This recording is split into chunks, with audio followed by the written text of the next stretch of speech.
fam. I get it.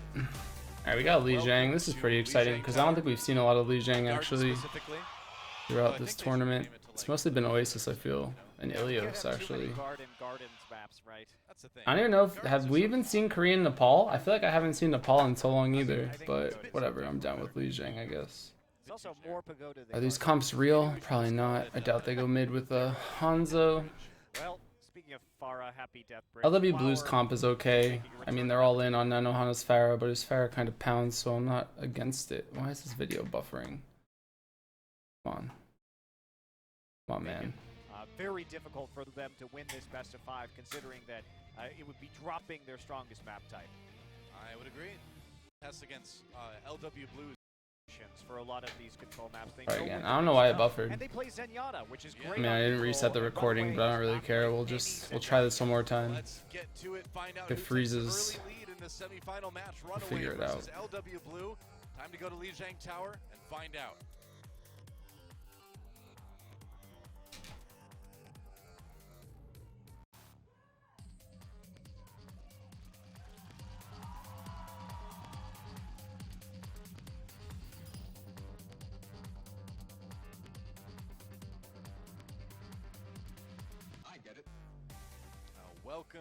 So I think like historically you would expect Luxury Watch to win the King of the Hill map just because they always do, I feel.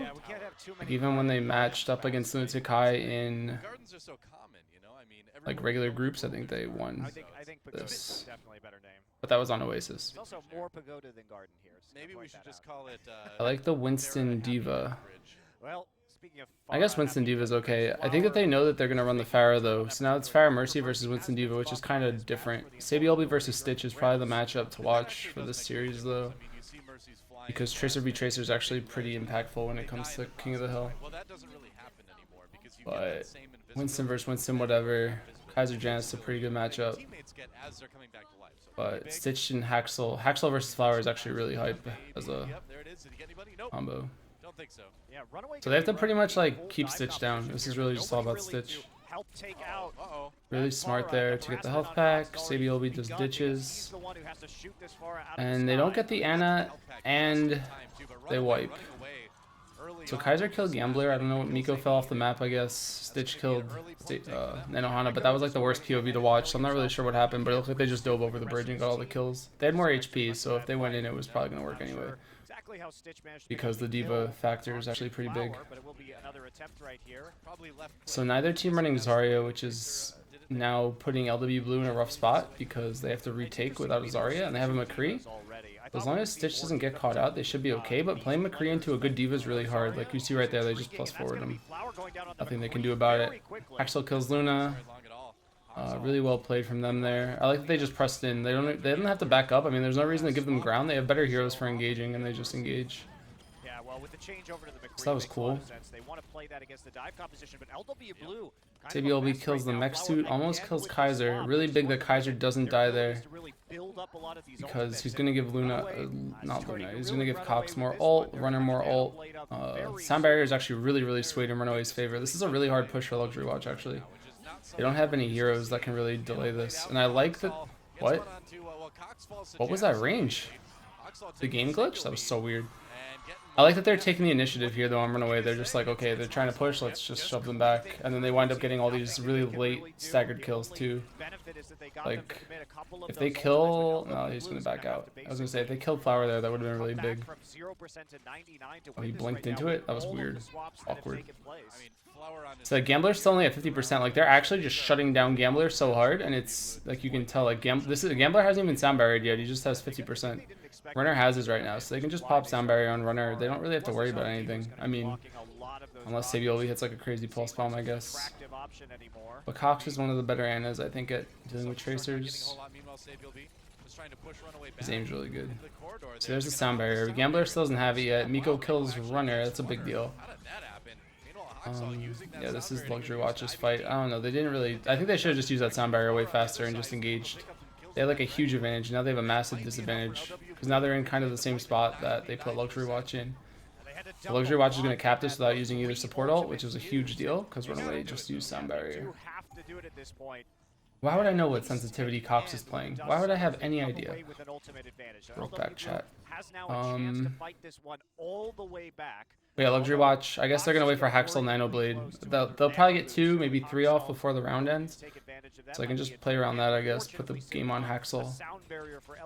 It's pretty safe, I guess. Janice doesn't have Primal Rage. Kaiser doesn't have it either.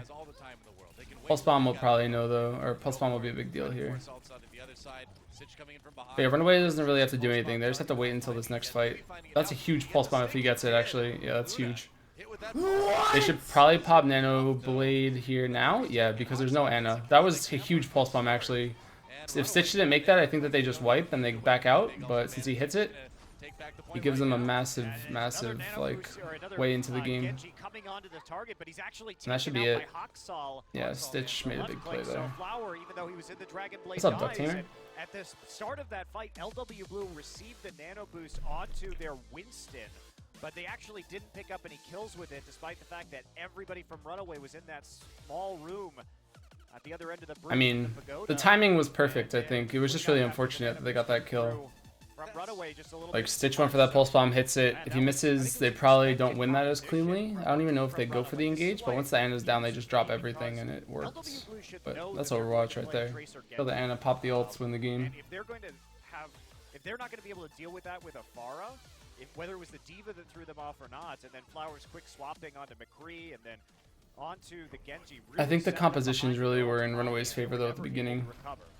So Stitch is actually opting not to play Tracer here. I think this is a harder map to play Tracer on because it's pretty close quarters.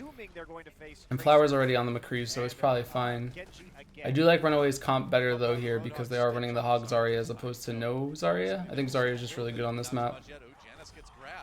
Big hook there, Kaiser down, and now we chill, I guess. They did trade Reinhardt's though, so another big hook. Nope. Gets 2.0'd. Ooh, he actually tanked the hook there, but Stitch is dead. So this should be an easy fight, I think, for Luxury Watch.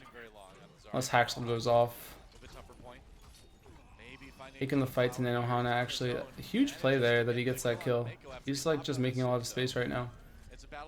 It's unfortunate too because the hit scan on Luxury Watch I think is like Sabiolbi is really good, but I don't think he plays McCree much. He's mostly like Tracer, Diva, Roadhogs. Like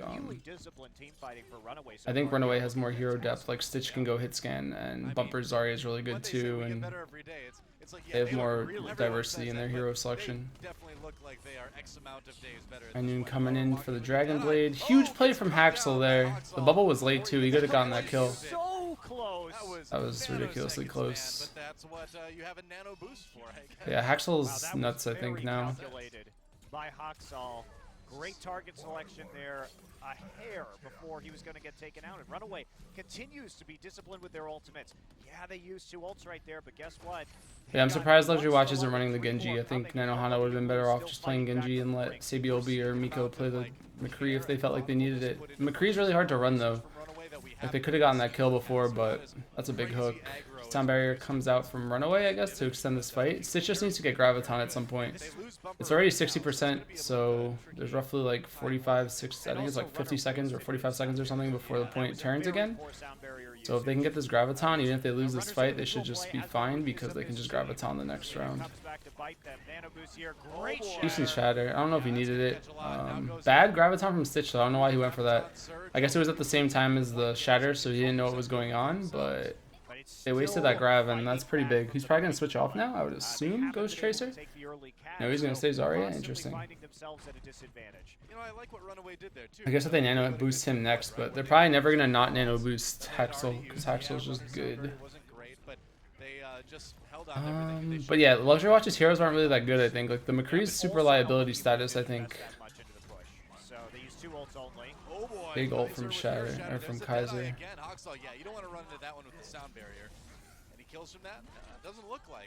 Big pin, I think. Kaiser got Luna. Yeah, that's a huge play. Kaiser just went nuts, actually. Well played, actually. Janice gets Runner, but Runner will be up before Janice anyway, because he's Lucio. And this is why Kaiser has been so impactful. So Stitch got back to 50%, which is pretty big, because, I mean, even if he doesn't get another one, he might, even if they turn the point, like, if it comes down to it, he will get another one now, because they did cap that, so either they won't need it, or he'll get one, and then they'll need it, so it's pretty much fine. I don't think Haxel's going to pop this until he gets another Nano Boost. Their Nano Blades have just been working for them so well, which is why I'm surprised that Janus isn't saving his Shatters. Like, I don't know that he needs to pop that there, because I feel like he'd be better off saving it for Haxel when it eventually comes. Like, they're gonna win this fight. Stitch is actually going off somewhere. He's gotten like 30 or 40%. I don't like this engage though from Runaway. I think they're just gonna lose this slowly. Kaiser is such a huge impact player these days. Although I guess Stitch had more... Interesting. I guess Stitch had more energy than I thought, because he just solo carried that fight. He had like 0. Stitch, man. Stitch just carried this whole engage. That was nuts. I didn't think that the Diva had that much. Runner gets up. Yeah, that was simple, I guess. I don't know. I didn't like that Luxury Watch just didn't run Genji or Zarya. I feel like it's King of the Hill like you should. But I'm digging the emotion from Runaway.